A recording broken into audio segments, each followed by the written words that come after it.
আজকে মোরা খাইলাম মাংস কষা খামো, এই কারণে মাংস নিতে আসি।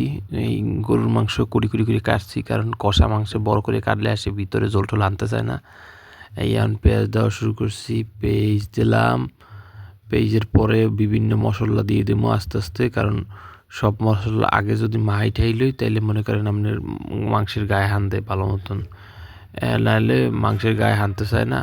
আর পেস্টে একটু কুচাই কাটলে কি লগ লগ গুল্লি যায়, গুল্লে গেলে মাংসের মধ্যে ঢোহে, এই কারণে এই জলটাও মানে থকথকা হয়, দেখতে ভালো দেখায়।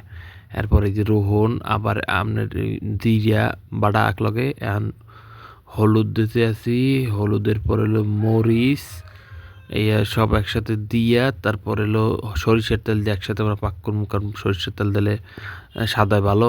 এই মরিচ দেওয়া হয়েছে, মরিচ আবার বেশি দিই নি, কাঁচা মরিচ দিব আবার হুগনা মরিচ দিব, এই কারণে গুঁড়া মরিচের ওইটা কোয়ান্টিটিটা একটু কমাই দিছি। এরপরে আপনার এই গুঁড়া মরিচ দেওয়ার পর দিতে একটা স্পেশাল মশলা আছে, এই যে এখন দিতেছে লঙ্গ দারচিনি দিয়ে, এরপরে স্পেশাল এই মশলাটা দিয়ে দিছি, কারণ এটা দিলে গরুর মাংস একদম কঠিন সাদা হয় কঠিন।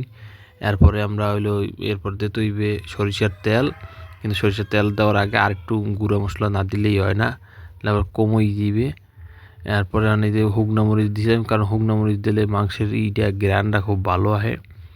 এখন সরিষার তেল দিতেছি, একদম খাঁটি সরিষার তেল, একটু বেশি দিতে হইবে, কারণ গরু কষায় তো ঝোল হইবে কম, তেল বেশি দিলে লড়বে না। এই এই যে এখন আদা দিয়ে দিতে আসি, কাঁচামরিচ, এখন আমরা কষানো শুরু করলাম। এখন কষাইতে আসি খুব ভালো মতন কষাইতে আসি।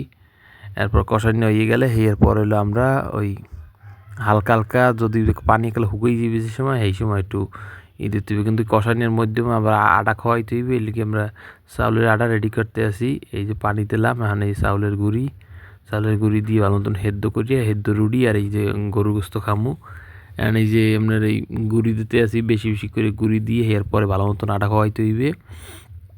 এরপরে আপনার আটা সুন্দর করিয়া এই করতে হইবে, চাউলের রুটিতে আটা ভালো মতন না কষলাইলে পরে রুটি হইতে চায় না, ঝামেলা এই জায়গায় দেওয়া। আর সেদ্ধ করতে হইবে, খুব ভালো মতন সেদ্ধ করতে হইবে, সেদ্ধ না করলে রুটি হইতে চাইবে না, একটা ফাটতে যাইবে। এই যেমন সেদ্ধ মধ্যে করা হয়ে গেছে। এরপর এই মুড্ডে বানাইছি, এই মুড্ডে দিয়ে এখন পিঠা পুটা বানাইতে হবে। এই যে পিঠাও বানানো হয়ে গেছে, এখন দেখলে মাংসের কী অবস্থা, মাংস আবার লাড়ানি শুরু করতে হবে। এই যে লাড়ানি শুরু করে দিছি, মাংস যত কষাইবেন তত হইল স্বাদ, যত কষাইবেন তত হইল আপনার বাড়বে, মাংসের মধ্যে মশলা হানবে আর স্বাদও বাড়বে, যত কষাইবে তত ভালো। এই যে এখন দেখতেছি ঝোলের, দেখেন ঝোলের পরিবেশটা কী অবস্থা, ঝোলটা একদম থক থক থক থক জলে হয়ে গেছে। এরপরে আপনার এই আরও কষাইতে হইবে, আরও এই যে আস্তে আস্তে মাংস হইয়াইতে আছে, প্রায় প্রায় কষাই নিয়ে দিতে আছে। আর দুয়ার জ্বালায় হয়তো বা দেখতে পারতেছেন না, কিন্তু এই কষাইনিয়াটা হইতেছে একের কষাইনিয়া, কোনো পানি ছাড়া, খালি তেলের পর কষাইনি হইতেছে, কোনো পানি ছাড়া তেলের উপর কষাইনি হইতেছে। এই তো এখন প্রায় এই তো হয়ে গেছে মাংস, একদম পুরো পারফেক্ট মাংস। এখন আমি একটু নিয়ে টেস্ট করে দেখতে লই। এই দেখেন ঝোলটা, দেখছেন ঝোল, কঠিন ঝোল হয়েছে।